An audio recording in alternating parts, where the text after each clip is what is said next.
Hello viewers, হার মেনে নেওয়া তো সহজ, কিন্তু বুক ভরা বেদনা নিয়ে মাথা নত করে বিদায়ের এই দৃশ্য হয়তো কেবল জাপানি ফুটবল সংস্কৃতির পক্ষেই দেখানো সম্ভব। 2026 উত্তর আমেরিকা বিশ্বকাপের রাউন্ড অফ 32-এর মঞ্চে ফুটবল বিশ্ব দেখলো এক অবিশ্বাস্য, হৃদয়স্পর্শী এবং আবেগ ঘন মুহূর্ত।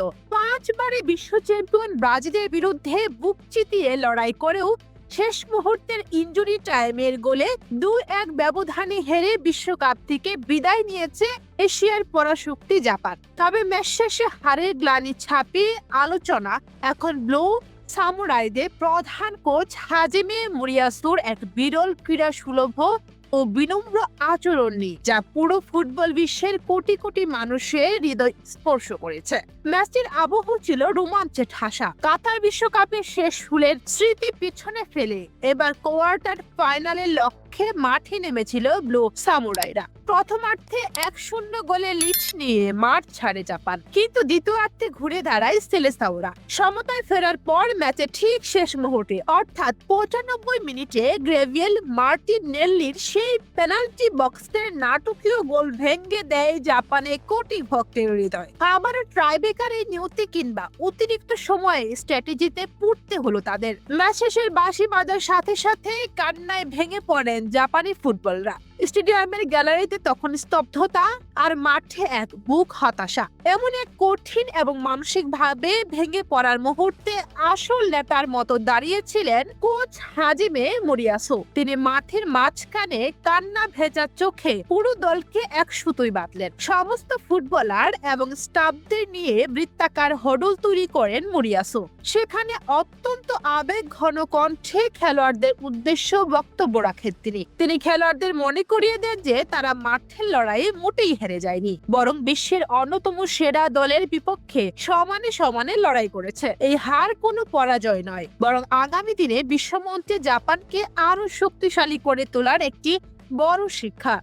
সাধারণত কোনো দল বিশ্বকাপ থেকে বিদায় নিলে সমর্থকরা খুব উগরে দেন, কিন্তু জাপানি সমর্থকরা যখন দেখলেন তাদের গুরু ও প্রিয় খেলোয়াড়রা এভাবে মাথা নত করে বিনম্রতা প্রকাশ করছেন, তখন পুরো গ্যালারি করতালিতে ফেটে পড়ে। কান্না রুল ছাপিয়ে গ্যালারি থেকে ভেসে আসে অভূতপূর্ব সাধুবাদ। সামাজিক যোগাযোগ মাধ্যম ও বিশ্ব ক্রীড়া মাধ্যমে মোরিয়াসুর এই আচরণের প্রশংসা করা হচ্ছে। ফুটবল বোদ্ধারা বলছেন সবাই ট্রফি জেতার জন্য খেলে, কিন্তু কিভাবে মর্যাদা ও সম্মানের সাথে বিদায় নিতে হয় তা আজ বিশ্বকে শিখিয়ে গেলেন জাপানের এই মাস্টার মাইন্ড। পরবর্তীতে ম্যাচ পরবর্তী সংবাদ সম্মেলনে এসেও নিজের আবেগ ধরে রাখতে পারেনি 57 বছর বয়সী এই জাপানি কোচ। চোখের কোণে জল নিয়ে তিনি সরাসরি নিজের ব্যর্থতার দায় স্বীকার করেন। মোরিয়াসু বলেন, আমরা এবার বিশ্ব চ্যাম্পিয়ন হওয়ার লক্ষ্য নিয়ে এসেছিলাম, কিন্তু শেষ পর্যন্ত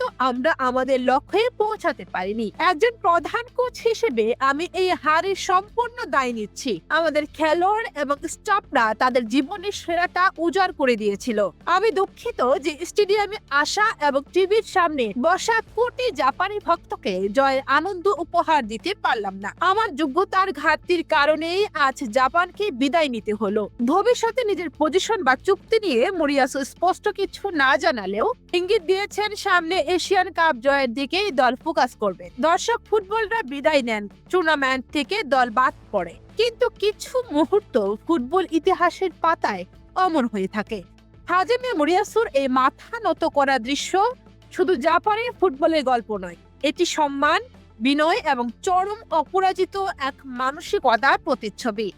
তারা ট্রফি হয়তো জিততে পারেনি, কিন্তু বিশ্ববাসীর মন জয় করে ঠিকই বীরের বেশে মাঠ ছেড়েছে সামুরাইরা। প্রিয় দর্শক, আপনাদের কি মনে হয় জাপানের এই অবিশ্বাস্য লড়াই নিয়ে? কমেন্ট করে আমাদের জানান। আজ এই পর্যন্তই, ধন্যবাদ সবাইকে।